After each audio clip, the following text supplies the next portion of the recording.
네, 안녕하세요. 오토플레이입니다. 저는 지금 현대자동차의 완전히 새로워진 아반떼를 시승하고 있습니다.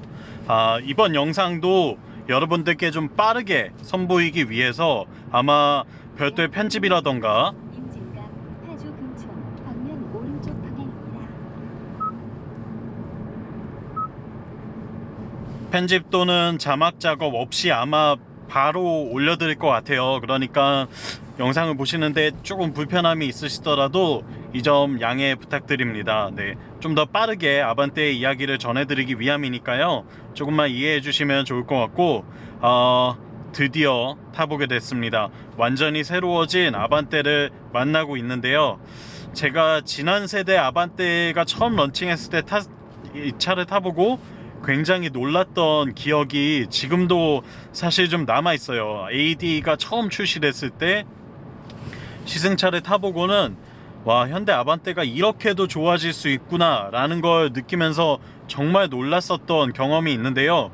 그 이후에도 물론 아반떼 스포츠가 나왔을 때에도 또 한 번 놀라움을 감출 수 없었고, 그리고 한 번의 큰 사건이 있었죠. 네, 일명 삼각대라고 불렸던 아반떼 AD의 페이스리프트 버전을 탈 때에는 차는 여전히 정말 좋은데 이 디자인이 뭔가 어떻게 이거를 변호해 줄 수가 없겠구나 라는 생각이 들 정도로 굉장한 아쉬움을 가지고 있었어요.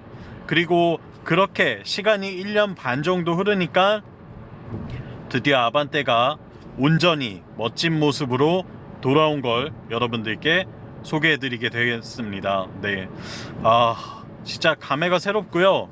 아반떼는 사실 어떻게 보면 현대자동차를 먹여 살린 모델이라고 해도 과언이 아니에요.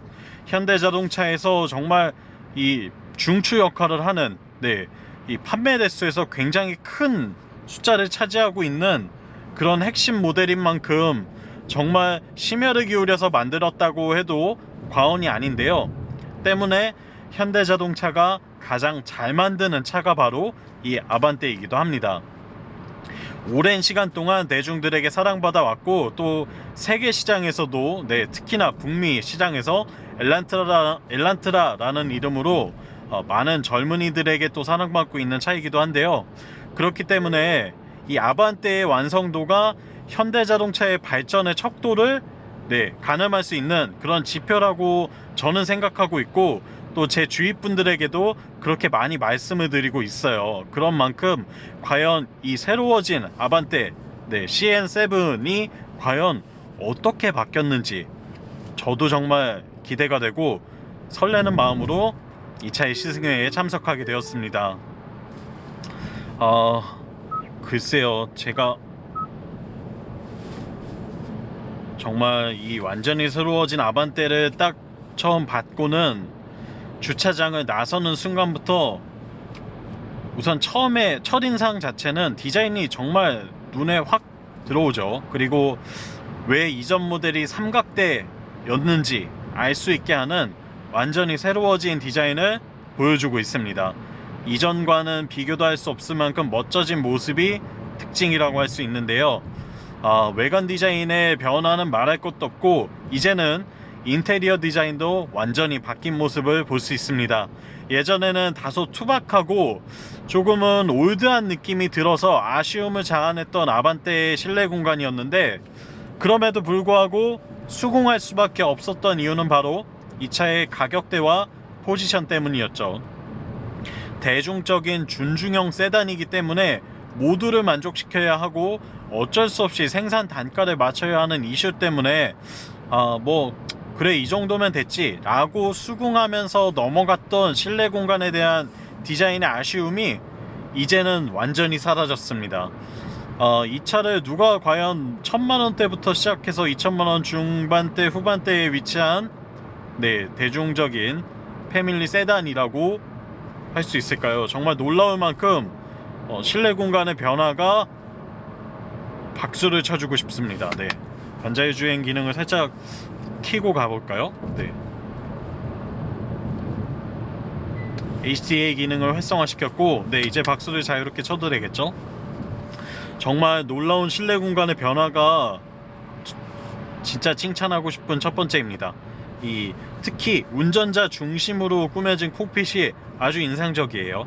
운전자를 중심으로 이 센터 페시아의 끝부분에도 이 구분 짓는 라인을 만들어 놨는데요. 이런 작은 요소들이 뭔가 이 차가 내 차구나, 나로 하여금, 운전자로 하여금 만족감을 들게 하는 그런 느낌이 전해집니다. 확실히 좀 예전의 아반떼보다 잘 짜여졌다는 느낌이 들고요. 때문에 저는 상당히 만족스럽네요. 지금 블랙 원톤의 인테리어 구성을 하긴 했지만 곳곳에 이런 실버로 포인트를 준 모습들을 볼 수 있어요. 공조장치나 스티어링 휠이나 또 버튼류, 또 이런 변속 레버 옆에 위치한 버튼들에도 실버 컬러로 포인트를 주고 있는 모습이 뭔가 좀 더 세련되고 약간은 그래도 고급스럽게 하려고 노력한 흔적을 보이게 합니다.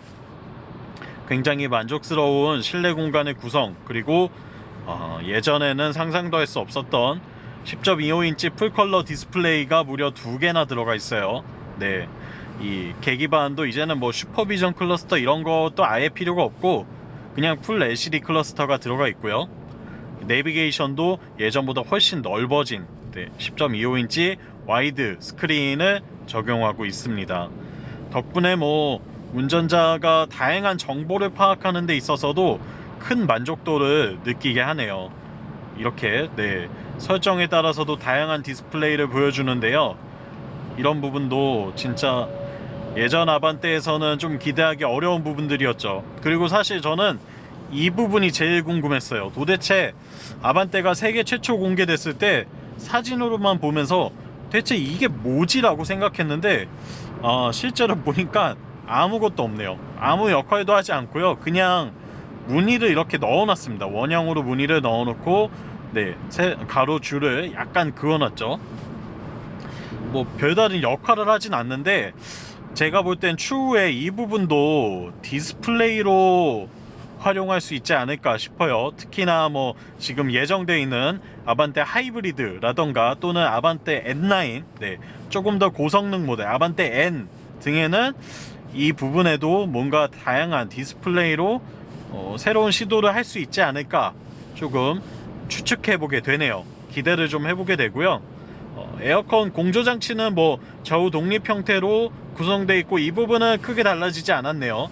컬러를 쓰거나 이러진 않았고 그냥 블루톤의 조명을 갖고 있는 디스플레이가 있고 한 가지 좀 새로워진 점은 공기질을 표시해주는 미터가 있습니다. 여기에 이제 지금 공기정화 장치를 제가 켜놓으면 실내 공기를 항상 조금 쾌적하게 만들어주고 이 공기의 상태가 어떤지를 모니터링 해주는 그런 장치를 보여주고 있습니다. 아래에는 뭐 지금 통풍 시트랑 열선 시트 그리고 열선 스티어링 휠, 또 앞유리 뒷유리 이 습기 제거 버튼과 내기 순환 버튼 이런 것들이 위치하고 있고요.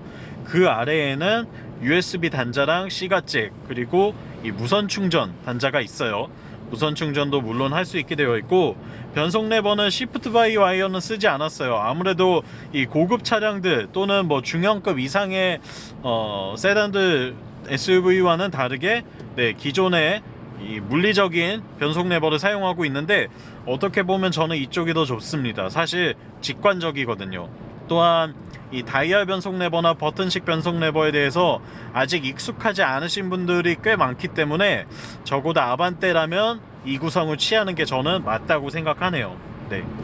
뭐 스포츠 모드는 왼쪽으로 이렇게 당겨 넣으면 되고요. 기존의 변속 레버와 크게 다르지 않은 모습입니다.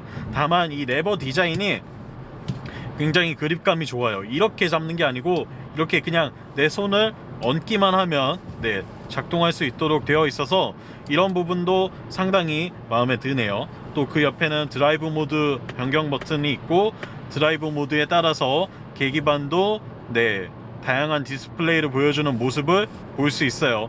이런 화려한 그래픽도 굉장히 만족스러운 부분들이죠. 여기에 뭐 자동 주차 시스템이 있는데 이건 자동 주차가 아니고 카메라군요. 이 카메라 활성화 버튼이 있네요. 후방 카메라를 지금 활성화 시킬 수 있고 주행 중에도 주차 센서 버튼 그리고 전자식 파킹 브레이크와 오토홀드 버튼이 위치하고 있습니다. 그 뒤로는 컵홀더 2개의 공간이 있고요. 네, 이렇게 좀 아반떼의 실내 구성을 설명해 드려봤어요. 그리고 왼쪽 무릎 부분이 위치한 데에는 버튼들이 지금 차선 유지, 네, 차선 이탈 경고 시스템 버튼과 그리고 헤드램프 조사각 조절하는 이 레버가 있고요. 주행 안전장치를 끌 수 있는 버튼도 위치하고 있습니다. 이 스티어링 휠의 디자인이 굉장히 예쁘게 바뀌었어요. 예전의 모습과는 좀 크게 다른 부분이라고 할 수 있는데 스티어링 휠 디자인의 변화가 상당히 반갑게 느껴집니다. 뭔가 패밀리 룩을 이루고 있으면서도 아반떼에 딱 걸맞는 그 그립감과 사이즈를 보여주고 있어요. 지금 저는 사실 제일 놀랐던 부분, 제일 만족스러웠던 부분이 이 스티어링을 딱 잡을 때 뭔가 이 차와 내 몸이 하나가 되게 해주는 그런 느낌을 받거든요. 사실 그런 느낌을 주는 이유는 이 스티어링 휠의 적당한 두께와 그리고 이 지름, 또 위치, 시트 포지션 등이 좌우하게 되는데요. 굉장히 잘 잡았다는 느낌이 듭니다. 시트 포지션을 상당히 잘 잡고 있다는 느낌이 들고, 사실 이 운전할 때 운전자의 자세가 정말 중요하거든요. 운전자의 위치가 어떤 위치에서 어떻게 운전을 하게 되냐에 따라서 장거리 주행 시에는 피로감이나 또 여러가지 뭐 위기 상황에서 사고 대처 등 다양한 활동에 영향을 미치기 때문에 저는 시트 포지션을 상당히 중요시 하는데, 지금 아반떼의 경우에는 그 포지션이 굉장히 잘 잡혀 있습니다. 제가 원하는 대로 운전 자세를 취할 수 있게 되어 있고요. 다만 약간은 높아요. 여전히 시트 포지션이 좀 높다는 느낌은 들어요. 조금만 더 낮출 수 있으면 좋을 텐데 라는 아쉬움이 약간 있지만, 그래도 이전 모델보다는 플랫폼의 변화를 가져오면서 이 차체 자체를 조금 더 낮추고 넓게 만들었기 때문에 그 부분에서도 일정 부분은 해소를 했다고 할 수 있겠네요. 지금 뭐 쉴 새 없이 떠들었죠. 제가 느낀 아반떼의 첫인상에 대해서 쉴 새 없이 이야기를 좀 했는데, 그러면서 벌써 몇 킬로를 주행을 해오고 있습니다. 자유로를 좀 정속 주행을 해보고 있는데, 일단 연비가 굉장히 잘 나오겠죠. 기본적으로 파워트레인이 기아 K3와 동일한 파워트레인을 공유하고 있죠. 1.6L 자연흡기 스마트 스트림 엔진에 IVT, 이 무단 변속기를 적용을 했어요. 때문에 효율에 굉장히 최적화되어 있는 파워트레인 구성이고, 예전 모델보다 더 나아진 플랫폼을 쓰고 있기 때문에 연비가 굉장히 좋아질 수밖에 없습니다. 실제로 제가 아까 굉장히 좀 이 정차 시에 공회전을 좀 많이 했는데 연비가 뭐 지금까지는 9km 정도 찍히는데, 이거를 한번 리셋을 시켜볼까요? 리셋을 시키고 지금 제한속도 90km에 맞춰서 한번 정속 주행을 좀 해보겠습니다. 일단은 이 정도 속도에서는 노면 소음은 뭐 거의 들어오는 게 없는 것 같아요. 바닥에서 올라오는 소음은 없고, 다만 이 옆에 지금 큰 화물차를 지나가고 있는데, 이럴 때 이제 뭐 창문이나 이런 걸로 들어오는 소음은 어느 정도 있죠. 하지만 이 차급을 감안했을 때는 뭐 전혀 문제가 되지 않는 수준의 소음 정숙성을 보여주고 있고요. 이 정속 주행 시 연비는 뭐 지금 벌써 이미 16.8km 정도를 기록을 하죠. 이제 HDL을 좀 끄고 제가 직접 운전을 한번 해볼게요. 무단 변속기가 적용이 됐기 때문에 변속 충격도 없고, 사실상 뭐 스포츠 모드에서 이 변속단을 나눠 놓기는 하지만 큰 의미는 없습니다. 8단계로 나눠 놓긴 하지만 실제로는 이 변속단이 나눠져 있는 건 아니에요. 무단 변속기이기 때문에 그냥 로직상으로 8개로 나눠놨다, 쪼개놨다 이렇게 생각하시면 되고, 이렇게 드라이브 모드에 놓고 주행을 하면 굉장히 편안하게 탈 수 있는 것 같아요. 조금 풍절음이 좀 들어오는 건 있지만 제가 만족스러운 부분은 바닥 소음은 뭐 별로 그렇게 느껴지지 않네요. 지금 제가 타고 있는 시승차는 인스피레이션 등급이고요. 플루이드 메탈, 이라고 하는 컬러를 쓰고 있다고 해요. 그리고 네, 가장 높은 등급이기 때문에 17인치 휠이 적용이 되어 있어요. 이 휠 구성은 예전에도 최고 등급엔 17인치를 썼고, 그리고 16인치, 15인치 이렇게 선택을 할 수 있게 되어 있죠. 아마 18인치 휠을 넣지 않은 건 이 향후에 예정되어 있는 고성능 모델을 염두에 둔 것 같습니다. 아반떼 스포츠에 해당하는 아마 아반떼 N9이나 뭐 N 이렇게 출시가 될 것 같은데, 그 모델을 염두하고 구성하고 하고 있는 파워트레인인 것 같네요. 네. 정속 주행을 이렇게만 한다면 연비는 이제 좀 있으면 20km도 넘을 것 같아요. 네, 이렇게만 다니신다고 하면 연비는 정말 만족스러운 연비를 가져갈 수 있다라고 말씀드리고 싶네요.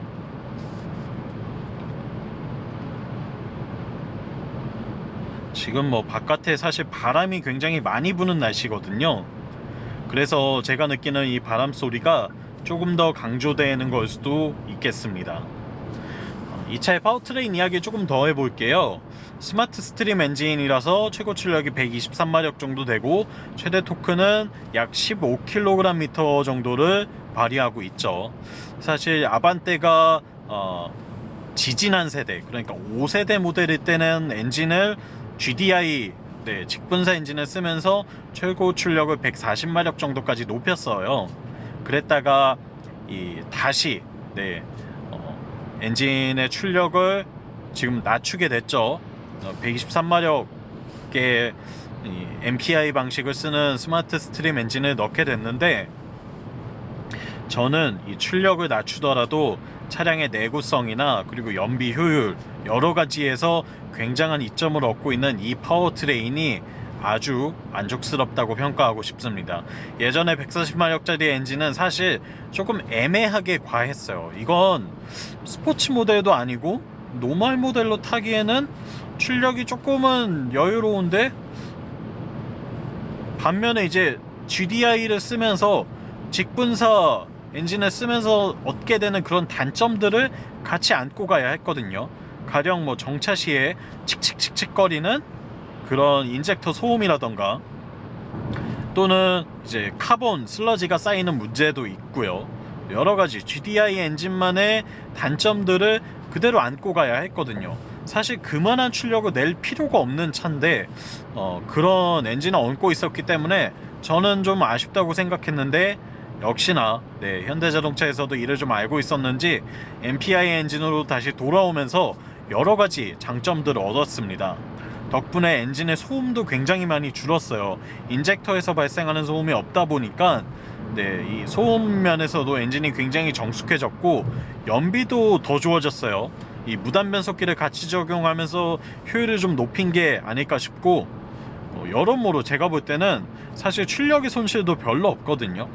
지금 정도의 출력만 돼도 일상적으로 타고 다니는 데 있어서는 전혀 부족함이 없기 때문에 저는 이 파워트레인이 굉장히 만족스럽습니다. 이미 뭐 K3를 통해서도 만나본 바가 있고, 이 아반떼에서는 조금 더 완성도가 높아졌겠죠. 아무래도 크고 작은 문제들을 마이너하게 수정을 계속 했을 거고, 역시나 진짜 만족스러운 차가 되었네요. 그리고 생각보다 속도감이 별로 느껴지지가 않습니다. 이게 뭐 주행 안정감이 상당히 좋은 편이라고 표현을 하는 게 맞을 것 같은데, 속도감이 별로 느껴지지 않아요. 제가 지금 뭐 90에서 100 정도 왔다 갔다 하면서 주행을 해보고 있는데, 뭐 요 정도 속도에서는 제가 체감하기로는 한 80이나 70 정도로 달리고 있는 느낌이 들거든요. 그래서 글쎄요, 저는 뭐 이 정도 출력이라면, 그리고 이 정도 셰시의 안정감이라면 전혀 아쉬움이 느껴지지 않네요. 상당히 좋습니다. 만족스러운 부분들이 많은 아반떼를 타보고 있고, 제가 이 차의 핸들링을 아직 경험하지 못했어요. 그래서 아직 정확히 말씀드리지 못하고 있는데, 핸들링이 어떨지는 이따가 한번 좀 잡아 돌려보면서 말씀을 드려보겠습니다. 근데 지금 주변에 차가 없으니까 한번 급하게 차선 변경을 해보면, 네, 차가 굉장히 깔끔하게 따라와요. 라인이 뭐 뒤가 좀 늦게 따라오거나 흐르는 현상도 전혀 없고요. 지금 거의 뭐 제한 속도인 90km 정도에서 주행을 하고 있는데, 지금 제 주변에 차가 한 대도 없거든요. 한 번 더 해보겠습니다. 네, 차선 변경 굉장히 깔끔하게 되네요. 네, 진짜 만족스럽습니다. 진짜 만족스럽고요. 다시 바깥 차선으로 나갈게요. 네, 이 확실히 플랫폼이 진화했기 때문에 이 차량의 전체적인 포텐셜이 올라간 거거든요. 내구성뿐만 아니라 운동 성능과 여러 가지 측면에서 뭐 편의성, 실내 공간까지 여러 가지 측면에서 플랫폼의 변화는 이 차의 진화를 가져오기 때문에 지금 제가 느낀 이 핸들링은 사실 조금 놀랍네요. 급하게 차선 변경을 90km 정도에서 변경을 하는데도 상당히 만족스러운 모습을 보여주고 있습니다.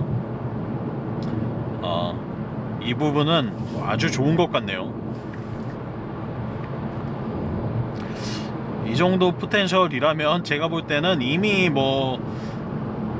아반떼 N을 좀 염두하고 만들었다는 확신이 들고요. 지금 이 기본형 모델이 스포츠 주행을 지향하는 모델은 아니지만 이 포텐만큼은 충분하다고 말씀드릴 수 있을 것 같아요. 조금 있다가 이제 와인딩 로드에서 좀 더 한번 돌려보면서 핸들링 특성이나 코너를 돌아갈 때는 어떤지도 한번 보겠지만, 일단 기본적으로 이전 세대인 AD가 굉장히 뛰어난 편이었어요. 이미 MD 시절에 굉장히 많이 욕을 먹고 이 내구성을 상당히 차량의 내실을 다진 모델이 AD였기 때문에 그런 AD에서 한 번 더 진화한 이 CN7 같은 경우에는 아쉬움이 나올 수가 없겠죠. 당연하겠지라고 기대를 좀 안고 가져오긴 했는데 역시나 만족스러운 부분이 있네요. 핸들링도 상당히 만족스럽고요. 지금 연비 다시 한번 체크해 볼까요? 네, 제가 아까 리셋을 하고 나서 13km 정도 달렸더니 연비가 21.5가 나오고 있습니다. 리터당 20km를 넘는 내연기관 가솔린 자동차를 보고 계십니다. 하이브리드 모델이 사실 필요가 있을까 싶어요.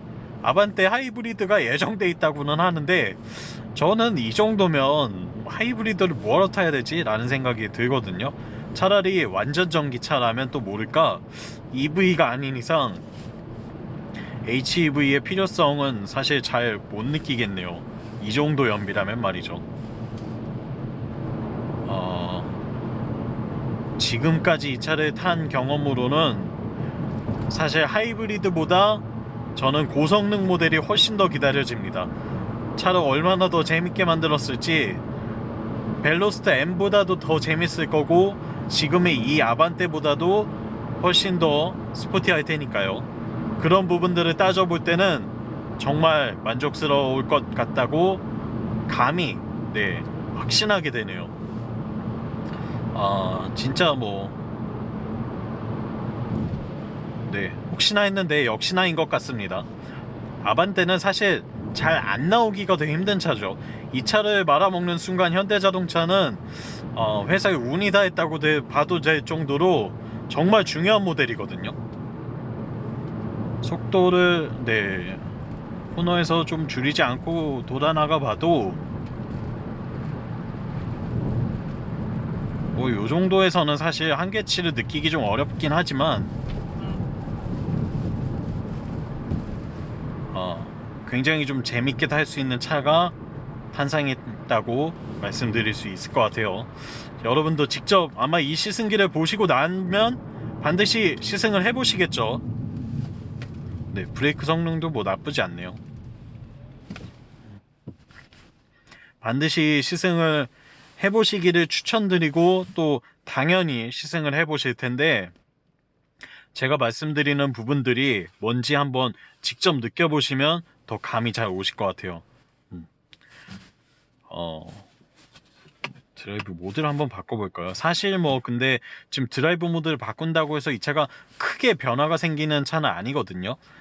기껏해야 뭐 변속기나 뭐 이 RPM 영역들이 약간 바뀔 것 같은데, 그럼에도 불구하고 한번 바꿔보겠습니다. 일단은 뭐 이런 그래픽은 굉장히 스포티하게 바뀌죠. 지금 상당히 스포티하게 바뀐 계기판을 보시고 있는데요. 진짜 뭐 아반떼가 이렇게까지 해도 되나 싶을 만큼 만족스러운 부분들이 많이 있네요.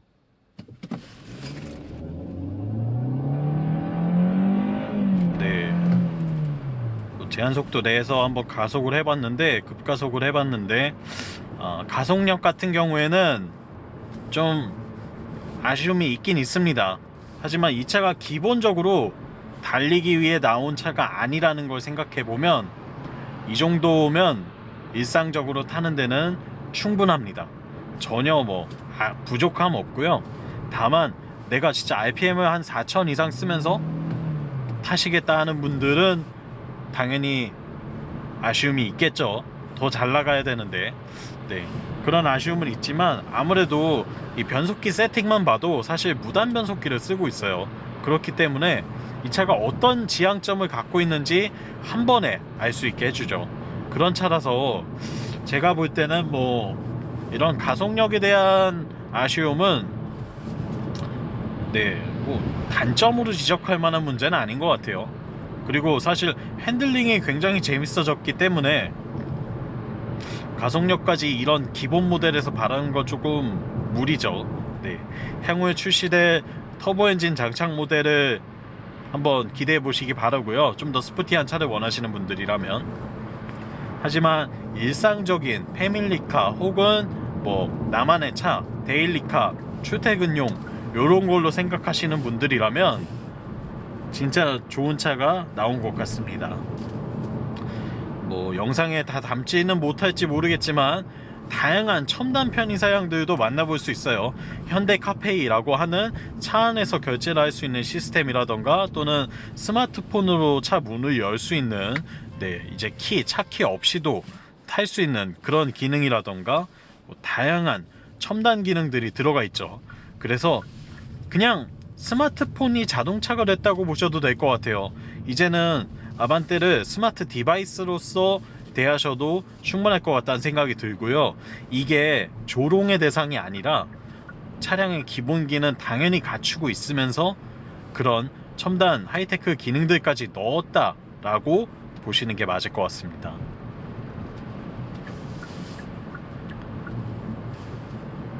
뭐 진짜로 사실 진짜 깡통으로 뽑으면 1000만원대에도 살 수 있고, 제가 봤을 때는 옵션을 좀 웬만큼 넣고 만족스럽게 타려면 한 2000 초반대 정도가 되더라고요. 이 인스퍼레이션 바로 아래 등급의 옵션을 몇 가지 제가 추가해 봤는데 2100? 뭐 그 정도가 나오는 것 같은데, 그 정도 금액을 주고 사기에 충분한 차라고 확실히 말씀드릴 수 있습니다. 만족도는 상당히 높은 편인 것 같아요. 사실 뭐 1600cc짜리 준중형 차가 2000이 넘네 라고 이야기하실 수도 있어요. 하지만 그만큼 이 차의 가치가 올라갔다는 걸 생각해 보시면 이 완성도가 높아졌다는 점을 고려하고, 또 경쟁 모델들의 가격대를 함께 고려해 봤을 때 이 길이 아니네, 뭐 비싼 가격은 아니라는 생각이 듭니다. 하지만 풀옵션까지 가실 필요는 없을 것 같아요. 풀옵션을 하게 되면 뭐 2000 중후반대 정도까지도 가는 것 같더라고요. 그래서 그 정도까지는 필요하지 않을 것 같고요. 뭐 이 정도 가격을 주고 사기에는 충분한 차인 것 같네요. 저는 잠시 반환점에서 차를 좀 더 살펴보고 잠시 후에 금방 돌아오겠습니다. 잠시 쉬었고요. 아반떼를 조금 더 면밀히 살펴봤습니다. 그리고 제가 만약에 이 차를 산다면 어떤 등급을 택할지도 한번 이야기를 해볼까 해요. 지금 제가 타고 있는 차는 아까 가격대 정확히 말씀 못 드렸는데 아반떼 인스퍼레이션의 풀옵션입니다. 그러니까 차량 가격이 약 2,460만원 정도 되는 가격이에요. 결코 저렴한 가격은 아니지만 그렇다고 뭐 엄청나게 비싼 가격도 아니죠. 이 차에 포함되어 있는 여러가지 사양들을 생각해보면 충분한 수준인 것 같기도 합니다. 그렇지만 만약에 제가 산다고 했을 때는 저라면 인스퍼레이션까지는 안 갈 것 같고요. 아까 말씀드린 대로 모던 등급에다가 썬루프? 저는 썬루프 안 넣을 것 같아요. 왜냐면 이게 파노라마 루프도 아니거든요. 그리고 하이패스랑 ECM 룸미러가 있는데 저 하이패스도 안 넣을 것 같아요. ECM 룸미러도 뭐 글쎄요. 따로 하면 되죠. 하이패스는 따로 하면 되고 ECM은 뭐 그냥 수동으로 하면 됩니다.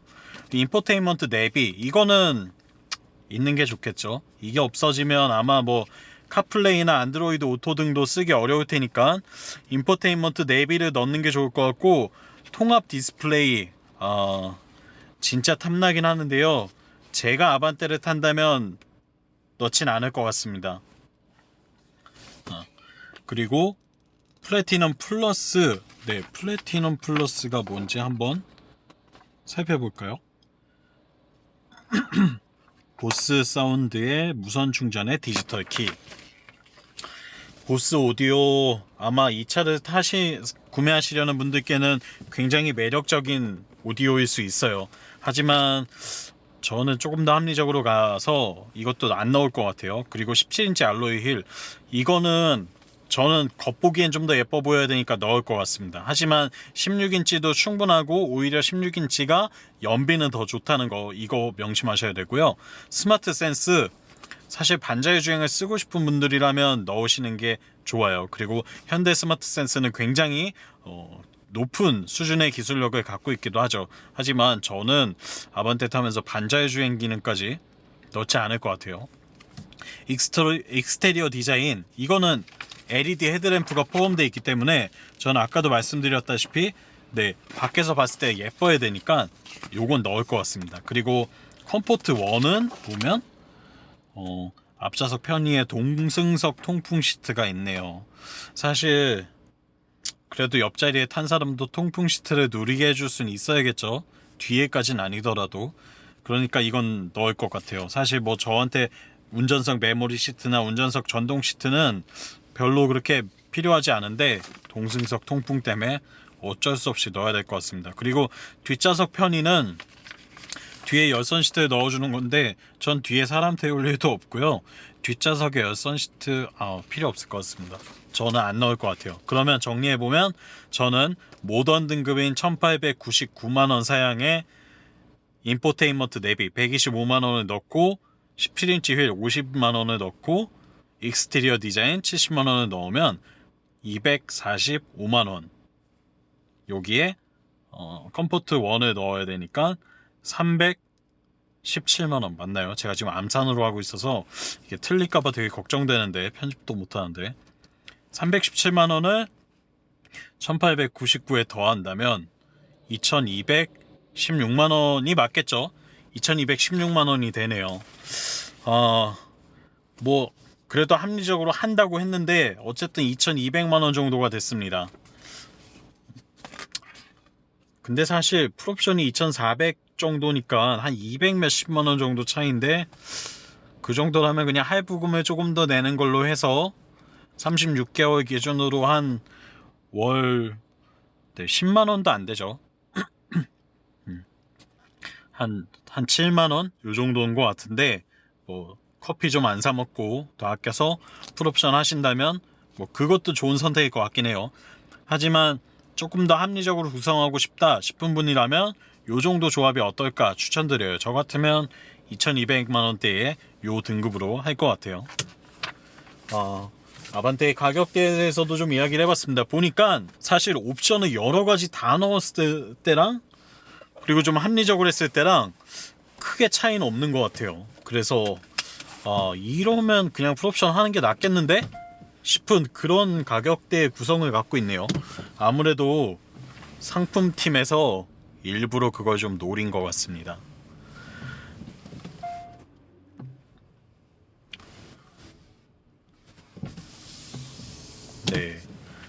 시승의 마무리를 좀 매듭 지어 볼까 해요. 아까 제가 잠깐 와인딩 로드에서 차량을 잡아 돌려보기도 했는데 굉장히 하체의 반응이 좋았습니다. 좀 놀라울 정도로 네, 깔끔하게 따라오는 하체의 모습을 볼 수 있었고요. 이 차가 지금 스포츠 모델이 아니라서 사실 멀티링크 서스펜션이 아니에요.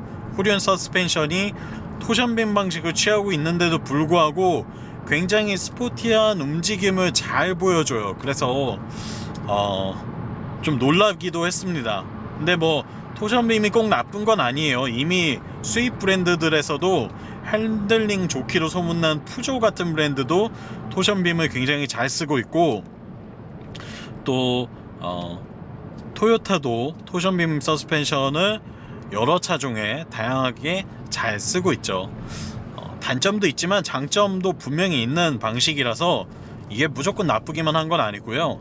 그리고 이 아반떼는 적어도 그 조율을 아주 잘 했다고 느껴지네요. 뭐 뒷자리의 승차감까지는 제가 지금 느낄 수 없어서 그 부분은 어떨지 모르겠지만, 일단 운동 성능만 놓고 본다고 하면 아쉬움이 느껴지지 않습니다.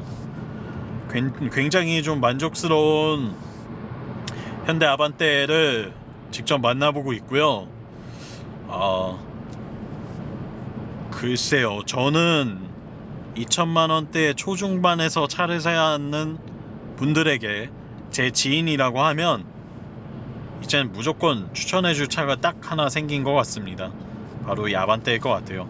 사실 SUV를 꼭 타셔야 하는 분들이 아니라고 한다면 이 정도 가격대에서 이만한 가성비를 보여주는 차는 오직 아반떼 뿐이라고 말씀드리고 싶어요.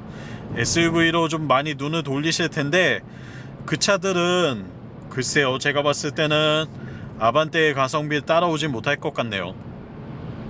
여러가지 측면에서 봤을 때 굉장히 만족스러운 점이 많은 차 현대 아반떼를 만나봤고요. 저는 오토플레이였습니다. 영상이 유익하셨다면 구독과 좋아요 버튼도 한 번씩 부탁드리고요.